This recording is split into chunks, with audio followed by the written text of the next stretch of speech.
السلام علیکم۔ حال ہی میں پرتگال کی امیگریشن پالیسیوں میں بڑی تبدیلیاں آئی ہیں، اور اگرچہ آپ نے کبھی اسے ایک روشن مستقبل کے لیے ایک مستحکم آپشن سمجھا ہوگا، لیکن میں آپ کو بتانا چاہتا ہوں کہ اب ایسا نہیں ہے۔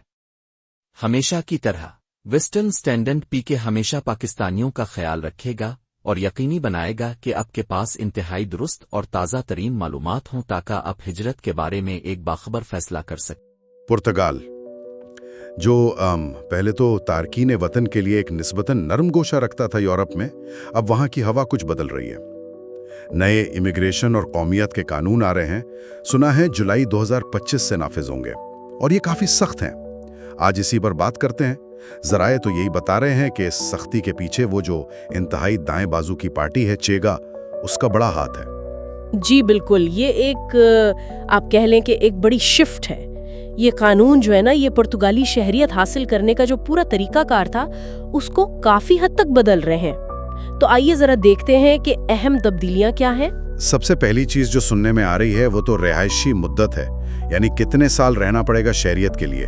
پہلے 5 سال تھے، اب زیادہ تر لوگوں کے لیے یہ مدت بڑھا کر سیدھی 10 سال کر دی گئی ہے۔ 10 سال، یہ تو بہت زیادہ ہے۔ جی ہاں، بہت زیادہ۔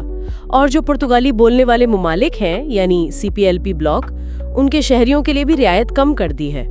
ان کو بھی اب 5 کے بجائے 7 سال قانونی طور پر رہنا ہوگا۔ اچھا، اور ایک اور ٹیکنیکل سی بات ہے لیکن اہم ہے۔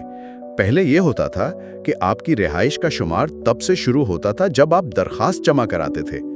اب ایسا نہیں ہے، اب یہ شمار شروع ہوگا جب آپ کو رہائشی اجازت نامہ یعنی ریزیڈنس پرمٹ ملے گا۔ اوہ، تو اس کا مطلب یہ ہوا کہ اگر کسی کا پرمٹ آنے میں دیر ہو گئی تو اس کا انتظار تو اور لمبا ہو گیا، مطلب وہ وقت شمار ہی نہیں ہوگا۔ بالکل، یہ ایک چھوٹی سی تبدیلی لگتی ہے لیکن اس سے بہت سے لوگوں کی جو ٹائم لائن تھی وہ کافی پیچھے چلی جائے گی۔ اور بات صرف وقت کی نہیں ہے، اہلیت کی شرائط بھی اب نہیں ہے۔ ہاں، وہ کیا ہے؟ سنا ہے زبان اور کلچر کے ٹیسٹ وغیرہ بھی شامل کیے گئے ہیں۔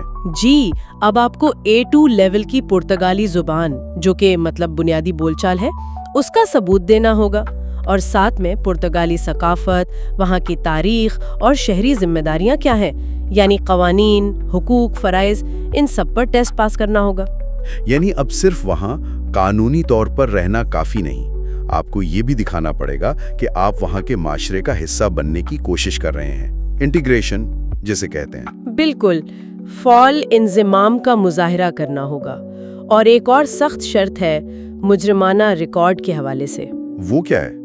اگر کسی شخص پر کوئی ایسا جرم ثابت ہو جائے جس کی سزا قید ہو سکتی ہو، چاہے اسے اصل میں سزا نہ بھی ہوئی ہو، صرف امکان ہو، تو وہ درخواست دینے کے لیے اہل نہیں رہے گا۔ اچھا، یہ تو کافی سخت ہے۔ جی، یہ بہت سخت معیار ہے۔ اور بچوں کے بارے میں کیا قوانین بدلے ہیں جو غیر ملکی والدین کے ہاں پرتگال میں پیدا ہوتے ہیں؟ پہلے تو سنا تھا انہیں آسانی سے شہریت مل جاتی تھی۔ ہاں، پہلے کئی صورتوں میں وہ پیدائشی پرتگالی شمار ہوتے تھے، اب ایسا نہیں ہے۔ اب ضروری ہے کہ بچے کی پیدائش کے وقت کم از کم ایک والدین، ماں یا باپ، پرتگال میں قانونی طور پر 3 سال سے رہ رہا ہو، اور پھر والدین کو باقاعدہ درخواست دینی پڑے گی بچے کی شہریت کے لیے۔ یہ خود بخود نہیں ہوگا۔ تو اس سے کوئی یہ بھی ہو سکتا ہے کہ پرتگال میں پیدا ہونے والے کچھ بچے شہری نہ بن پائیں اگر والدین یہ شرط پوری نہ کر رہے ہوں؟ بالکل، یہ ایک خدشہ ہے۔ ایک پوری نسل ایسی ہو سکتی ہے جو قانونی طور پر یعنی پرتگالی شہری نہ سمجھی جائے۔ اور ایک اور تبدیلی جو متنازع بھی ہے وہ ہے نیچرلائزڈ شہریوں کی شہریت منسوخ کرنے کا اختیار۔ یعنی جنہوں نے بعد میں شہریت حاصل کی ان کی شہریت واپس بھی لی جا سکتی ہے۔ جی، نئے قانون کے تحت حکومت کو یہ اختیار مل گیا ہے کہ اگر کوئی نیچرلائزڈ شہری کسی سنگین جرم میں ملوث پایا جائے، سنگین جرم یعنی جس کی سزا 5 سال یا اس سے زیادہ ہو، تو حکومت اس کی شہریت منسوخ کر سکتی ہے، اور یہ اختیار شہریت ملنے کے 10 سال بعد تک استعمال کیا جا سکتا ہے۔ یہ تو ان لوگوں کے لیے کافی غیر یقینی صورتحال پیدا کرتا ہے جو شہری بن چکے ہیں۔ بالکل، ایک مستقل تلوار لٹکی رہے گی۔ تو یہ تو ہو گئے قانونی باریکیاں، لیکن عملی طور پر بھی زمین پر کچھ ہو رہا ہے؟